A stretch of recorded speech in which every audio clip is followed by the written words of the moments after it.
บายดีเด้สบายดีปะสบายดีหาได้ดีใจป้ามื้อนี้ดิ้งกับน้ำคิงทาป้าอะบ่อีหยัง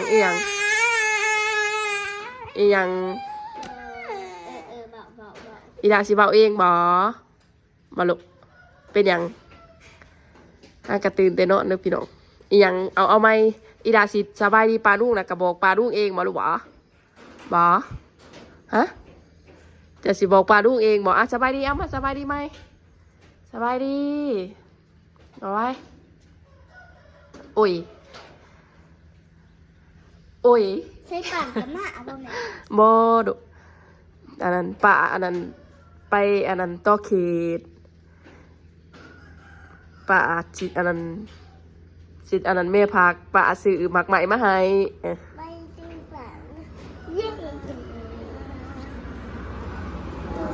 เบาแห้งๆเนี่ยติละป่าลูกบ่ได้ยินเบาแห้งป่าเสือกใหม่มาให้ดี ๆโอ้เพิ่นอยากเบาเองเพิ่นถ้าป้าซื้อหมักไหมมาให้เนาะป่าไปเจ้าขี่ป้าไปดานทองเมฆเดี๋ยวน้ำคิงพาป้าเพิ่นซื้อหมักไหมมาให้พี่น้องเพิ่นโทรมาบางอย่างนี่เนาะเดี๋ยวถ้าหับเพิ่นนะวะถ้าหับป้าเนาะเบิ่งป้าสิได้หมักไหมยังมาพากนี่ป้ามาแล้วน้ำคิงจนมาไปห้องเฮียนถ้าหับป้าเป็นยี่ว่าป้าซื้อหมักไหมมาจนยอมขาทงเฮียนโอ้ยเบิ่งจนมันบัวพี่น้องมันขับลายเพราะว่าหมกขาวติ่งมันดิบวบน้ำเห่าเหรอบวบน้ำขาวนี่แหละมันหนักเด้100วันนี้ฮะบ่แล้วเฮ้ยเจ็ดดูก150ตัวนี้แกเอาเพิ่ม50คิดว่า100จะแบบปลายหนึ่งเนาะเอาเพิ่มอีก3ลูกจันว่าป้าเราซื้อหมักไหมมากพี่น้องแล้วไปอันนั้น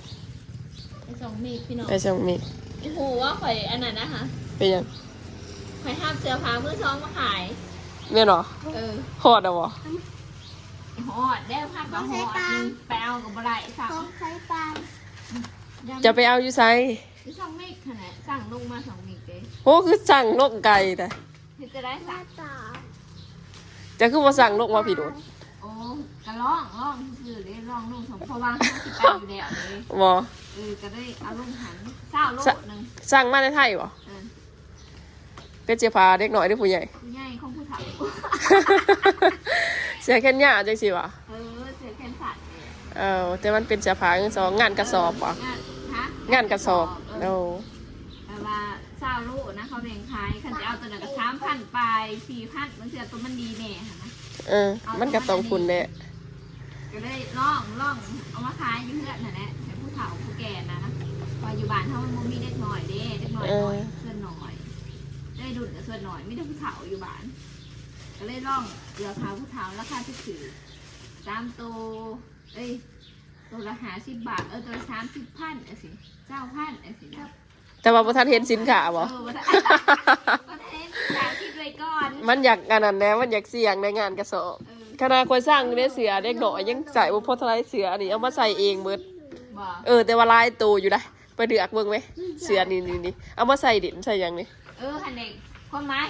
แบบนี้ก็ยากเพราะว่าเขาสิขายตัวละ10,000 20,000ก็ได้คือกันได้ไปได้เลย20 โลลายไปไหน700ค่าส่งอีกอะ150เสียเอง800ใช่ยีดอกขันบ้านเท่าระดับ100-200แพงได้ขันส่งโรงพยาบาลเท่างานกระสอบแพงไหนจะมาเอาลง2 บิ๊ก150ค่ะ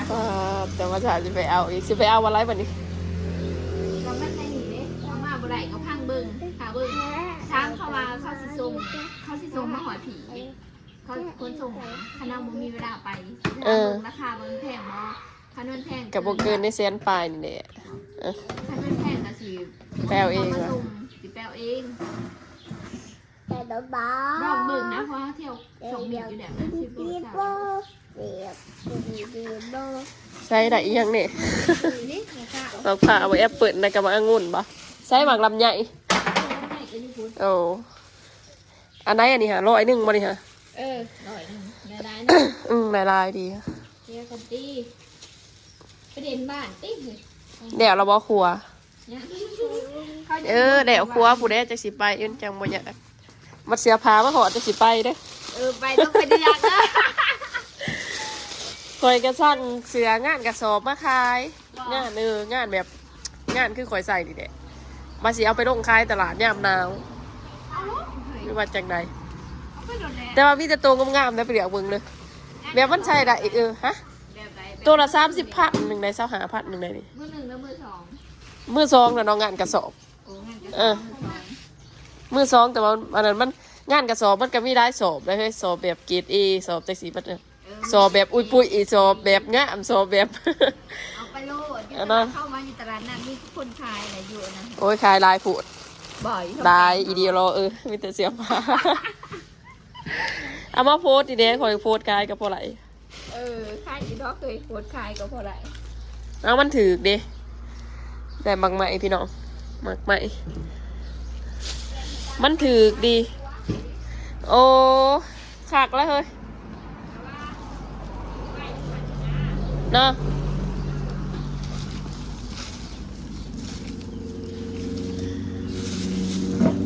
ไปด่างก่อนอุ้ยสะอยู่ใช่ได้อียังเนี่ยอียังอันนี้หันซื้อมาให้สายป่านหมอสวนสัตว์มันคืออียังโอ้สื่อกระสือมันก็เป็นภาษาอังกฤษบ่ ลองมาเราไป เออ100บ่นี่ฮะ เท่าไหร่วะ ขายจะไหนมันขายจะไหน300บ่แม่นบ่ตอนไปซื้อมันก็300เอาระวังมันติดคอจะได้ลูกเดี๋ยวพี่น้องนี่แต่บางใหม่ ประมาณนั้น อียังสันในทางใหญ่ๆค่ะ กุ๊กใหม่ซื่อ โอ้ คิดว่าเสือ ๆที่ว่าเพื่อนออกมาลองนี่แต่ก็เลยอันนี้ เออ กุ๊กใหม่คือกุ๊กอันนั้นมากุ๊กมะขามใหญ่กุ๊กยังวะมันยังวะมะกระหม้ออ่ะเรียนกันกินเนี่ยมะขามนี่มันแพงลาย แพงไรว่าสิเอามาถามแพงไรพอแล้วทำให้เล็กหน่อยน่ะใช้ตัวแรกของข่อยเนี่ยถึงขึ้นมาเด้อ เอา อันนี้ค่ะแบกเอาออกที่นี่ เอา จะสิเอา100วะ เออ เดี๋ยวสิไปเอาเสียมให้เบิ่งเด้อ ก็ คือมือแต่ว่า คล้ายเสือเลยเต็มตัวงามเลย เมากันไปเมากันมามาจ้าเสือ เสือซอยน้องเนาะพี่น้องเสือ นี่คอยจะคล้ายเป็นส่งแบบส่งจังสิ น้องเพิ่นคล้ายๆเนาะ ส่งที่คอยมักใส่ ส่งแบบไม่หลุดเนาะ เออ ไม่หลุดสไตล์ไม่หลุด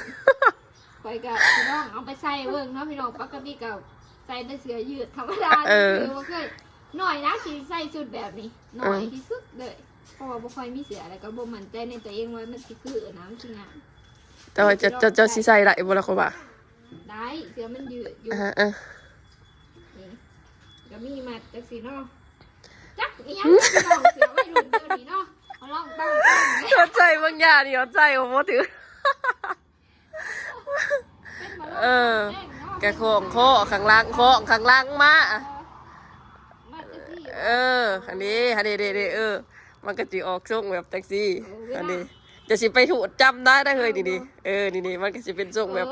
พนักงานนิด เวลาที่ใส่สินั่นสิ ๆเอามันก็เพิ่มความเก๋ความมีสไตล์ขึ้นดีขันเท้าใส่ตัวนี้มันก็จะเป็นช่วงแต่เสียยืดนะมันก็สีเดียบเกินไปขันเท้าอันนี้จะลอกเบิ่งโลดขันเท้าโขงตัวลำขึ้นมานะมันสิมีสไตล์ขึ้นน้อยหนึ่ง แต่อยากหัว แม่นเนาะ คอยรีวิวลูกค้าคอยรีวิวเนี่ยนี่นะก็มีคือการลูกค้าบางคนมาซื้อกันมันใส่จังไหนมันเอาจังไหนสินะ พี่น้อง งามอยู่ดอก เคยใส่เสื้อสไตล์วินเทจเนาะเมนบอกโมจักสไตล์แบบจะอยู่กับโมจักแต่ว่ากระเพาะหูในการแต่งตัวอยู่จะกระเป๋าเนี่ยไหน มีเอฟซีกับว่าทำไมไม่แต่งตัวให้สวยๆมันแม่นขิงเหมือนแบบกูเดี๋ยวขอจีโร่แต่งเลยพี่น้อง เนี่ยนะ เดี๋ยวสิน้องแต่งคือเสื้อเนี่ยเพราะว่าสิเป็นแม่ค้าขายเสือเด้อเด้ ข่อยกัดใช้รีวิวได้แต่ละตัวข่อยอันนั้นสั่งมาขายข่อยรีวิวเองเบิดได้แน่ๆเขาต้องรีวิว แม่นข่อยใส่เองเบิดข่อยรีวิวเองเบิดข่อยก็ถ่ายรูปลงเฟซเขาก็เห็นข่อยใส่ก็งาม เสือเป็นขาย นี่ หอยนี่ อ่ะอันนี้หันขายดีเบิดแล้วมันหนาวสวงหนึ่งมันยานี่เด้หนาว2-3 วันนี่เนาะเบิดแล้วตัวนี้ฮะเดี๋ยวตัวเดียวเดี๋ยว2 ตัว เด็กหน่อยลายบ้านเฮาสั่งเสือเด็กหน่อยก็เสือผู้สาวมาเบิด นะ นี่บอกว่าไปดูอยู่บ้านเฮามันบ่ค่อยมี เนาะ ถึงมีเขาก็สั่งเองในเพจในหยังไง ถ้าเบิ้งพี่น้องถ้าเบิ้งคลิปแม่น้ำคิงไปลงตลาดคอกมือได้แหละ เดี๋ยวแนะนำให้เพิ่นเอาไปลงตลาดเนาะพี่น้องคลอง ต้องลองเนาะค่ะต้องลองเด็กๆหน่อยๆก่อนเนาะเอาจาก2-5เอาพอดีต่อเตะเนาะ 1 2 ไปตั้งข้างหน้า 3เสื้อผ้าแล้วพี่น้อง อืม ดาวนี่เด้อ ข่อยถ่ายนะว่าเสียข่อยนี่มีแต่2เจ้าเนาะ ไม่ได้ส่งข่อย อันนี้คือเสียแม่นบ่ ว่าท่านได้ถ่าย อันนี้นี่เด็กๆคือเสียที่แม่น้ำคิงถ่ายแม่น้ำคิงเอามาขายพี่น้องส่งจังสิ จะบอกเลยว่าจะเอาเสือมาขายใน2จ้ะ นี่ฮักกับคลิปแรก ฮักกับคลิปแรกเลย แม่น้ำทิ้งเอาเสือมาขายเนาะ ในขาขายเสือที่ในเฟซบุ๊กค่ะเนี่ยในเอฟซีผู้ที่ติดตามในเฟซน่ะน่าจะหูเนาะแต่ว่าในยูทูบน่ะอาจจะบ่หู บ่ฮู้เพราะว่าบ่เคยถ่ายจักเทื่อ ถ่ายรูปเนาะ เพราะว่าแม่น้ำคิงบ่ได้ไปขายอยู่ตลาดพี่น้องขายอยู่เฮือนขายในเฟซขายออนไลน์ว่าซั่นซะ นี่เพิ่นห้ามเสือมือซองมาขายคือกันเนาะพี่น้อง เพิ่นก็สั่งเสือมือซองมาขายแม่สายปันก็สั่งเสือมือซองมาขายคือกัน หัวใจตรงกัน ขายแข่งกันนะ เอาให้สิขายได้ขายบ่ได้ มีเสียเด็กน้อยมีเสียผู้ใหญ่พี่น้อง ข่อยน่ะสั่งมีแต่เสือแขนสั้นข่อยสั่งมา นะ มีเสือธรรมดานี่แหละเสือภูเขาแก่เนาะบ่ทันได้มีเสือวัยรุ่นแล้วเสือวัยรุ่นก็สั่งมาหน่อยหนึงเนาะ5 โต 10 โตนี่แหละว่าจังได๋ นี่ก็ข้างเนี้คือการสั่งเสียเด็กน้อยมา สั่งเสือเป็นอาหารเช้าโลของซองเขาว่า200 โต 200ตัวป้าดที่เท่า หอดอยู่บ่ดีมันมีเสือน้อยเสือใหญ่ โอ้คันเสียมือ2เนี่ยบ่มีคำมาบ่ฮอดมีแต่เลยขนาดภาษาตูมันบ่แม่นเด้อมา2-3ตัวผู้แบบว่าตัวใดมันบ่อยากอันนี้บ่ได้เขาก็แถมมาสิเด้ตัวใดมันบ่อยากงาม เขาว่า250 โตเช้าโลของตัวข่อยสั่ง ตัวจักดอยก็จักพัดก็ รวมค่าส่งค่ายังสิประมาณ1,000 บาทพุ่นแหละ แต่ว่าค่าส่งแพงคันส่งมาฮอดลาวโลด แห้งๆตอนเฮาสั่งในเพจน่ะถืออยู่ เฮาก็ต้องไล่ค่าส่งนำได้เฮ้ย แต่ว่าพอรวมค่าส่งยังมากนะมันเป็น1,000 บาทอยู่เนาะนี่คือไปเอามื้อนี้ก็บ่ได้ซ้ำ แต่ว่าสั่งเสือมือซองมาขายนี่มันต้องสักก่อนนะมันก็มาเสียเวลามันนำการสักมาเดือกอีกได้ กันตัวได้ดีๆแน่ก็เขาขายอยู่ไทยอ่ะเขามาเรียกได้ ดีแมน มันหอมได้มันดีอ่ะมันต้องเป็นจังซั่น ใส่มันหอมพออันนี้เอามาทำอีทพี่น้องเอ้ยคิ้วจนปวดหัวขนาดบ้านน้อยเดียวนี่เนี่ยอันนี้แม่น้ำคิงซักแล้วซักเรียบร้อยเลยแต่บ่ได้ใส่น้ำยาหรอกบ่ได้ใส่น้ำยาปะพะนุ่ม เพราะว่าเวลาเอาไปเขาก็ไปซักต่ออีกเวลาเขาใส่ คิ้วผมว่าเฮาจับเองนี่แหละจับไปจับมามันคิ้วมิดหัวนี่แหละพี่ดอกเดี๋ยวถาเบิ่งคลิปบาซิมีอีโมคลิปไปขายตลาด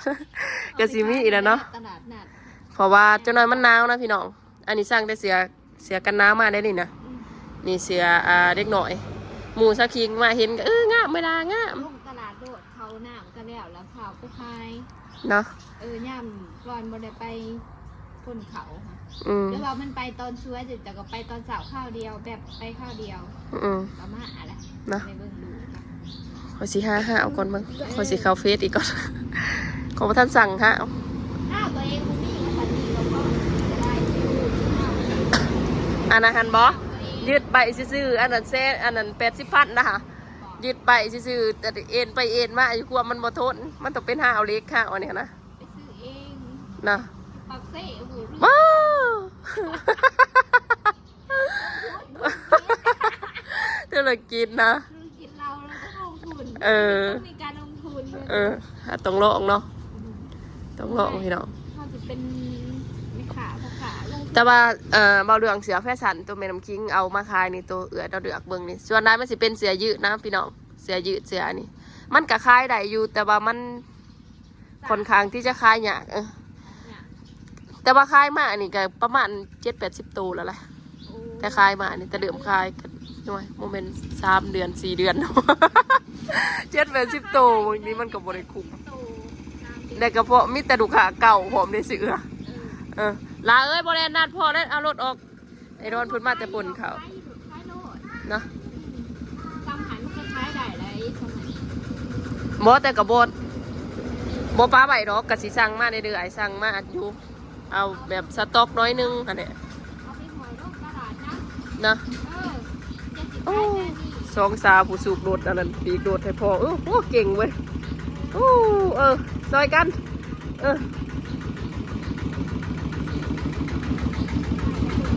มาแต่คนเขาไปต้องลองนี่จะมาถาเครื่องเอื่อยมากผู้ใดไม่น้ำจิ้มสิไปเบิ่งน้ำเอื่อยแต่ปะมันนี่มันยังเหรอ มันคาด อุดค่ะฮะ มืดแต่ก็ได้ไปขาย เนาะคำนี้ห้าข่อยไปดูเลยดิ เอาไปโลดเจสิทา ทายังกระทาห้าแต่วันที่เขาสิไปว่างไว้ใช้กับโบมีห้า ไปซื้ออยู่ห้างนั่นน่ะ ห้านใช้ห้านไม่อันนี้นี่บอกบ้า ไปถามเบ โบ อร์ มีรักเศร้าโหกเนาะ รับโลด เนาะ แล้วโลดถ้า นี่ยังเคยอืดาดด่าเอ้ยย้ำมาพีคิงให้น้องมาพีเว้ยโอ้แดนเป็นส่วนๆอยู่เราถึงมาแต่ฝนเขาเนาะบ่ใกล้ใกล้ลูก เดิมนี่นะเดิมธุรกิจใหม่นะพี่น้องเจ้าหน่อยย่ามแดงใส่กรอกไปจะไรใส่กรอกไงสิเฮ็ดอยู่บ่กะเฮ็ดตอนนั้น ถ้ามึงถ้ามันสะดวกก็เฮ็ดถ้ามันสะดวกก็มึงเฮ็ดแล้วเว้ย แต่มันก็ไหลขึ้นดีอยู่บ่เป็นบ่ มันก็บ่ได้ไรโอ้โหเมื่อยหั่นนะ กะเมนของเฮาเฮ็ดเองนี่คันเฮาหับมาขายมันก็สิบ่เมื่อยปานใดเนาะ มันบ่คุ้มเมื่อย เออ มันแบบว่ามันต้องก็ลองท้าเบิ่งผู้ใดเฮาก็ลองเบิ่งเสื้อผ้า เที่ยวบ่บ่มีแนวเฮ็ดเนาะ กลัวเฮาก็ขายเสื้อผ้าถ้าเสื้อผ้ามันบ่ปังเฮาก็มาขายใส่กรอก ข่อยยะอันนี้เนาะข่อยยะอันเทื่อเดียวแล้วเพิ่นยอมอยู่กับเสื้อผ้ากระสอบ ลองเบิ่งเนาะ ม ถ้ามันบ่โอเคก็ป้า อืม ก็ ไป ใส่ใส่เอง อ่ะเมียน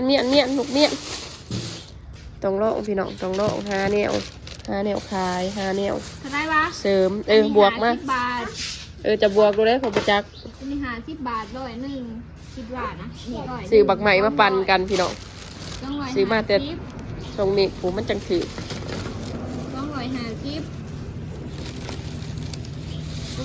67พูด เฮ้ยสมาสกันนันสะแต่ดู แฟน60 นี่ก็แม่นบ่นี่ปั่นกันบ่นี่ ปันอยู่ โอ้ เป็นกินแฟน68กับค่าเสือ68บวกเท่าไรค่าเสือ 60ก็พอ แฟน28,000อันแม่น อีหยัง แฟน68เนาะ คอยคือสิถือแท้ 268 228,000เดี๋ยวเมียนเครื่องก็พี่น้องเอาเงินให้เอื้อยพร้อมเนาะเอาเครื่องไปเมียนก่อนเสียงคอยนี่ลองเบิ่งพี่น้องหาแนวไปขายตลาดเป็นตี โอนให้เด้อ โอนให้เจ้าวะบ้านมันกินขนมดอกมันจะหมูเพิ่นให้แล้วกินแควคู่เบิดล่ะ สายป่านก็กินอยู่แต่ว่าสายป่านแปลงฟันไหนแปลงฟันเสาผู้แรกอันนี้ บ๊ายบาย หันตีแถวกับแม่ง บ่ได้แป้งดอกเพิ่นน่ะเซาหน่อยๆนะ หาโบแปล แป้ง ง ยามเสาร์ แปลงแถวก่อนนอนหามไปแถวแม่งมันทรมานแถวแม่งหันใหญ่ขึ้นมากกับบ่งาม ใส่ แถวสอนกันดื่มอยู่ คือแควโฟเพิ่นนั่นแหละแควบ่งาม ต้องดึงออกมันสิออกสอนกันหาข้าวดึงเจ็บกับอดเอาลูก อืม ได้แขวบ่งามไปรัดมันกับบ่งามเวลาเขาไปรัดถ้ามันเขียนให้แขวเขาบ่งามไปแขวมันอ่อนแอมันบ่คือแขวงามธรรม แต่ ชาติ ดึงออกที่บอกว่า ลังกับแมวแควก็บ่งามคือก็ว่า ดึงอ ว่าโอ้งามดูไฟแบบบ่งามเว้ย พ่อบอกว่าหาแลกันก็ไม่ทีใคร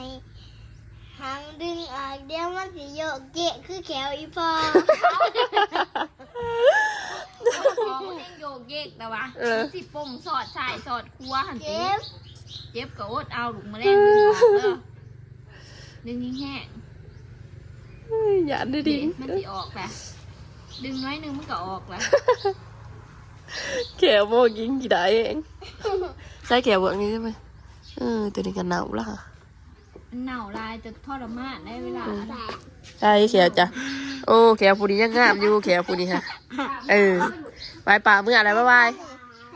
บ๊ายบายขอบใจป่าเด็ดติขอบใจเด้อมาไปเห็นกินแกงมาใหม่ก็ปากเด้อไปบอก โดยมือดาสิไปเด่นเด้อจมจะไปหาสายป่านจมเสาจมแดงอยู่ เช้าอาทิตย์ได้จังไปเด้อจะเดี๋ยวนักเรียน บ่ทาได้เอาครัวผู้เด็กเพราะว่ามันขี่คืออันยากถ้าอันโมหานขี่ก็ได้ ว่าน่าจะเดี๋ยวแหละ เพราะว่า เป็นคนตก ป้า ด้วย เจ้าบ่เห็ดเปลี่ยนเจ้าบ่โอ้เจ้าอยู่คืออันเห็ด เดี๋ยวคือเจอว่าบอกแปลกให้ได้ให้แม่ให้เรียนว่าตั้งนานเคยอยากเรียนก็เคยปานก็ไอ้นี่ เดี๋ยวป่าไทย ปลาองุ่นผสมเถอะ ไม่หนักหนักร้าน นะจะตีไปเมื่อขอบใจเด้อคือพอเอาแล้วเนี่ยเอาไปให้กินบ่ของเจ้า ทำไมเห็นใจป่าน แต่อียังมากินเนี่ย เคยซื้อสิผ้านก็ซื้อไก่ ไหลผ่านไม่ใช่เหรอ ผ้านดูตลาดเลย เป็นโตเลยบ่เขาคั่วมากเลยวะ ว่างท้าย ป้า ไปตัวเขียนยำได้เป็นผัวเป็นพวงเนาะเบิดเงินได้พันอยู่หรอก ไม่ได้ทีนี้ไก่อยู่ อันไหนมันพอดีเด้อ อุ้ยเน่าเลย หมิ่นมีกลิ่น กินนี้ปะจ้ากินผ้า นี่บ่ นก หนุกโอ้กลิ่นแห้งผมดิเน่าเราประจัก โอ้ยพ่อแม่พระพระ เน่าตัวนี้เนาะไปเมื่อ เป็นนกป่าปะจักจักหนุกอีหยังเคยซื้อตลาดนะคนละ โตเท่าไหร่ ตัวละ200,000 ตลาดที่จะ ตลาดอยู่ปาก โอ้ยปากเซ่นี่คิดว่าจืดจุดอันนั้นทรงมีปุ๊บ เขาว่าไก่นกอีหยังตัวบ่ฮู้เขาว่าแซ่บกว่าไก่เขาว่า มา ลองมาแกงมาอ้อมเบิ้งติดมันหลาย ไปเมื่อ ก็เลยลองข้าวแปะ กบมันออกจากทงเด้อเฮ้ยแต่ว่ามันติดไปเด้อบ่มัดปากมันออกจากทงเลย บอกอย่างว่ามันหายใจ บ่เฮ็ด ไป